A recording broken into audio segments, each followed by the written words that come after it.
नमस्ते। हम पढ़ रहे थे राजनीति की किताब का कक्षा 8 का सेकंड लेसन धर्मनिरपेक्षता की समझ। उसमें आज हम लेसन ख़त्म हो चुका था, तो आज हम पढ़ेंगे पाठ्य पुस्तक के प्रश्न उत्तर करने हैं हमें सॉल्व। तो आज हम प्रश्न अभ्यास करते हैं। प्रश्न 1 है, अपने आस पड़ोस में प्रचलित धार्मिक क्रियाकलापों की सूची बनाइए। आप विभिन्न प्रकार की प्रार्थनाओं, विभिन्न देवताओं की पूजा, विभिन्न पवित्र स्थानों, विभिन्न प्रकार के धार्मिक संगीत और गायन आदि को देख सकते हैं। क्या इससे धार्मिक क्रियाकलापों की स्वतंत्रता का पता चलता है? तो धर्म, हिंदू धर्म, इसके धार्मिक क्रियाकलाप क्या हैं? भजन, संगीत, प्रार्थना, पूजा, कीर्तन। मुस्लिम लोग जो क्या करते हैं? नमाज पढ़ते हैं। ऐसे ही सिख लोग क्या करते हैं? सिख लोग करते हैं प्रभात फेरी, सबत, कीर्तन, दरबार, अरदास, नगर कीर्तन। ईसाई लोग क्या करते हैं? प्रार्थना करते हैं। मुस्लिम नमाज।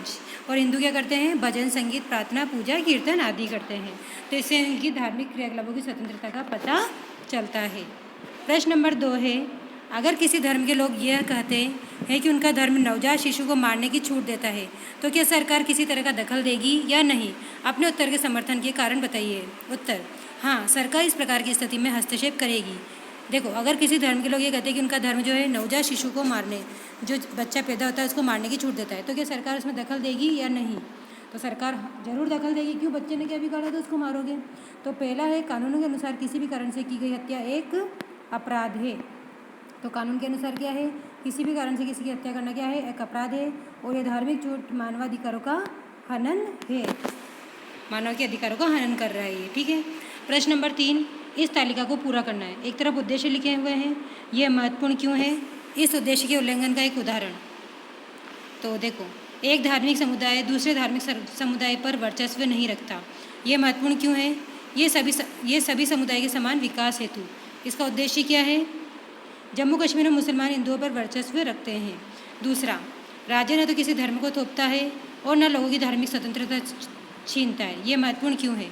अल्पसंख्यकों के प्रति अत्याचार, भेदभाव को रोकने के लिए ये महत्वपूर्ण है। इसका उद्देश्य क्या है? श्रीलंका में तमिलों पर सिंहलियों का वर्चस्व है। तीसरा, शांति, सहनशीलता, समन्वय व सौहार्दपूर्ण वातावरण हेतु। एक ही धर्म के लोग, कुछ लोग अपने ही धर्म के दूसरे लोगों को न दबाए, इसके लिए क्या आवश्यक है? शांति, सहनशील, समन्वय, सौहार्दपूर्ण वातावरण। और उसका उद्देश्य का उल्लंघन का क्या उदाहरण है? हिंदुओं में छुआछूत का प्रचलन बढ़ेगा। प्रश्न नंबर 4, अपने स्कूल की छुट्टियों के वार्षिक कैलेंडर को देखिए, उनमें से कितनी छुट्टियां विभिन्न धर्मों से संबंधित है? इसमें क्या संकेत मिलता है? देखो, अब मुसलमानों से संबंधित जो छुट्टियां आती है वो है ईद उल जुहा, मुहर्रम, मिलाद उल नबी, ईद उल फितर, ये मुस्लिमों से संबंधित हो गई। फिर है सिख से संबंधित वैशाखी, गुरु नानक जयंती। ऐसे जैन धर्म से संबंधित होती है महावीर जयंती। बौद्ध धर्म से संबंधित होती है बुद्ध पूर्णिमा। हिंदू धर्म से संबंधित लोहड़ी, मकर संक्रांति, बसंत पंचमी, रविदास जयंती, महाशिवरात्रि, होली, रामनवमी, रक्षाबंधन, जन्माष्टमी, दशहरा, वाल्मीकि जयंती, दीपावली, गोवर्धन पूजा, भैया दूज। और ऐसे ईसाई धर्म से संबंधित होती है गुड फ्राइडे और क्रिसमस डे। तो क्यों? क्योंकि भारत में अनेक धर्मों के लोग रहते हैं। भारत में सभी धर्मों के लोगों की भावनाओं का आदर किया जाता है। प्रत्येक नागरिक को अपनी इच्छा का धर्म अपनाने तथा उसका प्रचार प्रसार करने का अधिकार है। इसी कारण भारत में जो है सभी धर्मों के त्योहारों पे अवकाश रहता है। प्रश्न नंबर 5, एक ही धर्म के भीतर अलग अलग दृष्टिकोण की कुछ उदाहरण है। एक ही धर्म में अलग अलग दृष्टिकोण। हिंदू धर्म जो है ये सनातन धर्म है, मतलब प्राचीन काल से चला आ रहा है, ये मूर्ति की पूजा करता है। आर्य समाज है। इस्लाम जो है इनके 2 भागों में बटा हुआ है, शिया और सुन्नी। ऐसे सिख जो हैं 2 तरह के होते हैं, केशधारी और नामधारी। बौद्ध में भी 2 शाखाएं हैं, महायान और हीनयान। ईसाई भी 2 भागों में बटा हुआ है, कैथोलिक और प्रोटेस्टेंट। जैन भी 2 भागों में बटा हुआ है, दिगंबर और श्वेतांबर। प्रश्न नंबर 6, भारतीय राज्य धर्म से फासला भी रखता है और उसमें हस्तक्षेप भी करता है, ये उलझाने वाला विचार लग सकता है।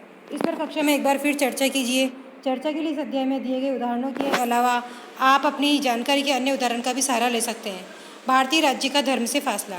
भारतीय राज्य किसी धर्म को समर्थन नहीं देता, वो सभी धर्मों को समान मानता है, इसलिए किसी धर्म को समर्थन नहीं देता।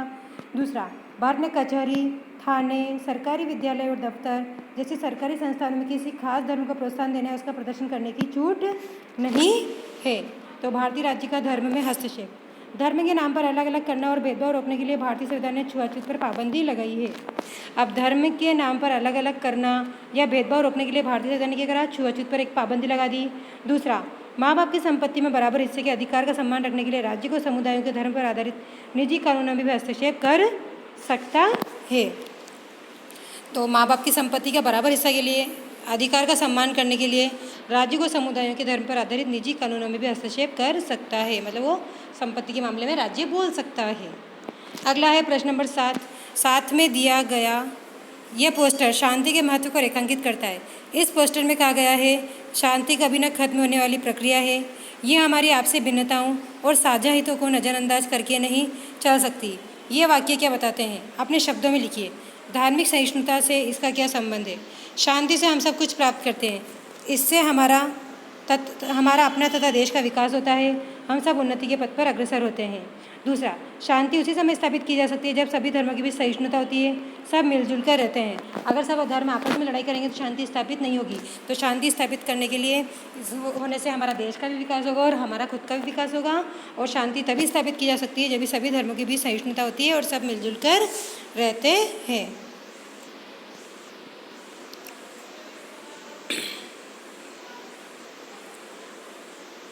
ठीक है, ये आपके क्वेश्चन आंसर हुए हैं। ये लेसन कंप्लीट हुआ। धन्यवाद।